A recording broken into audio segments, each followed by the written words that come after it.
जब सुहेल बिन अमर ने हुदैबिया में कुफ़ार कुरैश की तरफ से मुआहदा सुलह लिखवाया तो जो शराइत नबी करीम के सामने सुहेल ने रखी थी, इनमें ये शर्त भी थी कि हम में से कोई भी शख्स अगर आपके यहाँ फ़रार होकर चला जाए, खा वो आपके दीन पर ही क्यों ना हो, तो आपको इसे हमारे हवाला करना होगा। मुसलमान ये शर्त पसंद नहीं कर रहे थे और इस पर इन्हें दुख हुआ था, लेकिन सुहेल ने इस शर्त के बगैर सुलह कबूल ना की। आखिर आपने उसी शर्त पर सुलहनामा लिखवा लिया। इत्तेफाक से उसी दिन अबू जंदल को, जो मुसलमान होकर आया था, मुआहिदा के तहत बादल ना खास्ता उनके वालिद सुहेल बिन अमर के हवाले कर दिया गया। इसी तरह मुद्दत सुलह में जो मर्द भी आप सल्लल्लाहु अलैहि वसल्लम की खिदमत में मक्का से भाग कर आया, आप सल्लल्लाहु अलैहि वसल्लम ने उसे उनके हवाले कर दिया, खा वह मुसलमान ही क्यों ना रहा हो। लेकिन चंद ईमान वाली औरतें भी हिजरत करके आ गई थीं। उम्मे कलसूम बिन उक़बा बिन अबी मुईत भी इनमें शामिल थीं, जो उसी दिन मक्का से निकलकर आपकी खिदमत में आई थी। वो जवान थी और जब इनके घर वाले आए और रसूलुल्लाह से उनकी वापसी का मुतालबा किया तो आपने उन्हें उनके हवाले नहीं फरमाया, बल्कि औरतों के मुताल्लिक अल्लाह ताला सूरह मुम्तनह में इरशाद फरमा चुका था, इज़ा जाकुमुल मुमिनात मुहाजिरातिन फम्तहिनुहुन्ना वल्लाहु अअलम बिईमानिहिन्ना इला कौलिहि वला हुम यहिल्लूना लहुन। जब मुसलमान औरतें तुम्हारे यहाँ हिजरत करके पहुँचें तो पहले तुम इनका इम्तिहान ले लो। यूं तो इनके ईमान के मुतालिक जानने वाला अल्लाह ताला ही है। अल्लाह ताला की इस इरशाद तक कि कुफ़ारो मुशरिकीन इनके लिए हलाल नहीं है। अल अख उर्वा ने कहा कि मुझे आयशा ने खबर दी कि रसूलुल्लाह हिजरत करने वाली औरतों का इस आयत की वजह से इम्तिहान लिया करते थे। या अय्युहल्लज़ीना आमनू इज़ा जाकुमुल मुमिनातु मुहाजिरातिन फम्तहिनुहुन्ना इला गफूर रहीम। ए मुसलमानों, जब तुम्हारे यहाँ मुसलमान औरतें हिजरत करके आएँ तो तुम इनका इम्तिहान ले लो, गफूर रहीम तक। उर्वा ने कहा कि आयशा ने कहा कि इन औरतों में से जो इस शर्त का इकरार कर लेती तो रसूलुल्लाह फरमाते कि मैंने तुमसे बैत की। आप सल्लल्लाहु अलैहि वसल्लम सिर्फ जुबान से बैत करते थे। कसम अल्लाह की, बैत करते वक्त आपके हाथ ने किसी भी औरत के हाथ को कभी नहीं छुआ, बल्कि आप सिर्फ जुबान से बैत लिया करते थे। सही बुखारी हदीस नंबर 2711।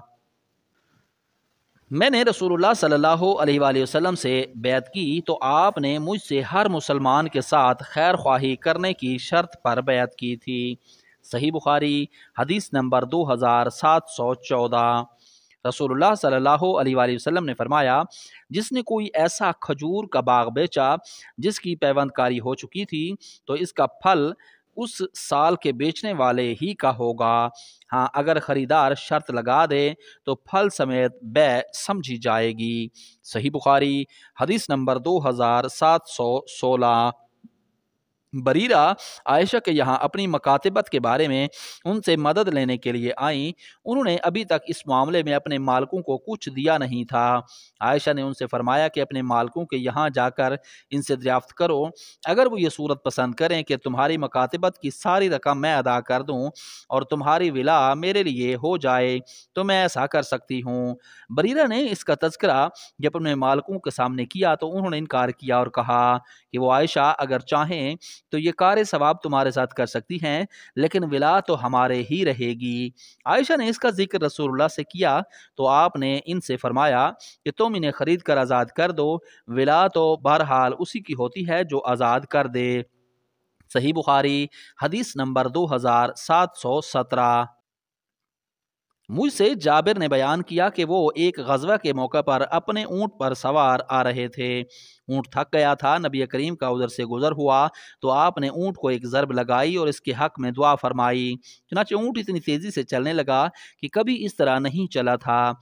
फिर आपने फरमाया कि इसे एक ओकिया में मुझे बेच दो। मैंने इनकार किया, मगर आपके इसरार पर फिर मैंने आपके हाथ बेच दिया, लेकिन अपने घर तक इस पर सवारी को मुस्तस्ना करा लिया। फिर जब हम मदीना पहुंच गए तो मैंने ऊँट आपको पेश कर दिया और आपने इसकी कीमत भी अदा कर दी। लेकिन जब मैं वापस होने लगा तो मेरे पीछे एक साहिब को मुझे बुलाने के लिए भेजा। मैं हाजिर हुआ तो आपने फरमाया कि मैं तुम्हारा ऊँट कोई ले थोड़ी ही रहा था, अपना اپنا اونٹ لے جاؤ، یہ تمہارا ہی مال ہے، اور قیمت واپس نہیں لی۔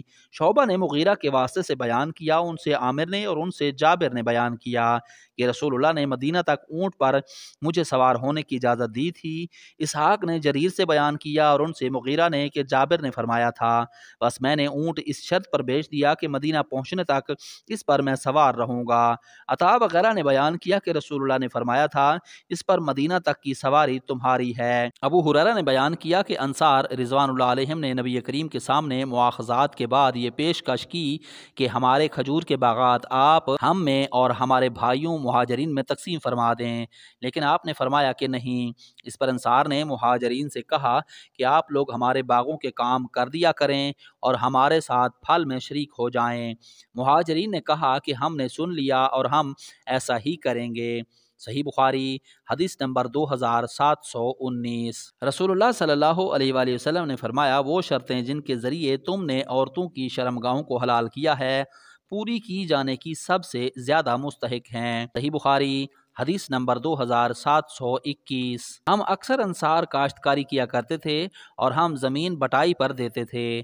اکثر ایسا ہوتا کہ کسی کھیت کے ایک ٹکڑے میں پیداوار ہوتی اور دوسرے میں نہ ہوتی، اس لیے ہمیں اس سے منع کر دیا گیا، لیکن چاندی، روپے وغیرہ کی لگان سے منع نہیں کیا گیا۔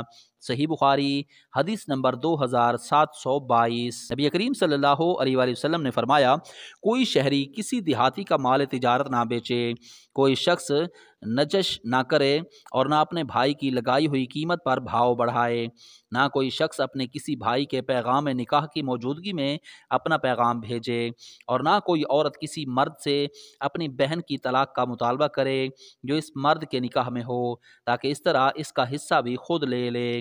صحیح بخاری حدیث نمبر 2723۔ عبداللہ بن عمر نے کہا کہ جب ان کے ہاتھ پاؤں خیبر والوں نے توڑ ڈالے تو عمر خطبہ دینے کے لیے کھڑے ہوئے۔ آپ نے فرمایا کہ رسول اللہ نے جب خیبر کے یہودیوں سے ان کی جائیداد کا معاملہ کیا تھا تو آپ نے فرمایا تھا کہ جب تک اللہ تعالیٰ تمہیں قائم رکھے ہم بھی قائم رکھیں گے، اور عبداللہ بن عمر وہاں اپنے اموال کے سلسلے میں گئے تو رات میں ان کے ساتھ مار پیٹ کا معاملہ کیا گیا، جس سے ان کے پاؤں ٹوٹ گئے۔ خیبر میں ان کے سوا اور کوئی ہمارا دشمن نہیں، وہی ہمارے دشمن ہیں اور انہی پر ہمیں شبہ ہے، اس لیے میں انہیں جلا وطن کر دینا ہی مناسب جانتا ہوں۔ جب عمر نے اس کا پختہ ارادہ کر لیا تو بنو ابی حقیق ایک یہودی خاندان کا ایک شخص تھا، آیا اور کہا، یا امیر المومنین، کیا آپ ہمیں جلا وطن کریں گے؟ حالانکہ محمد نے ہمیں یہاں باقی رکھا تھا اور ہم سے جائیداد کا ایک معاملہ بھی کیا تھا، اور اس کی ہمیں خیبر میں رہنے دینے کی شرط پر بھی آپ نے لگائی تھی۔ عمر نے اس پر فرمایا، کیا تم یہ سمجھتے ہو کہ میں رسول اللہ کا فرمان بھول گیا ہوں؟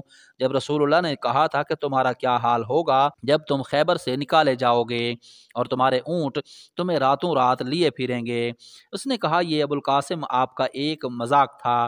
عمر نے فرمایا، اللہ کے دشمن، تم نے جھوٹی بات کہی۔ چنانچہ عمر نے انہیں شہر بدر کر دیا اور ان کے پھلوں کی کچھ نقد قیمت، کچھ مال اور اونٹ اور دوسرے سامان یعنی کجاوے اور رسیوں کی صورت میں ادا کر دی۔ اس کی روایت حماد بن سلمہ نے عبید اللہ سے نقل کی ہے، جیسا کہ مجھے یقین ہے نافع سے، اور انہوں نے ابن عمر سے، اور انہوں نے عمر سے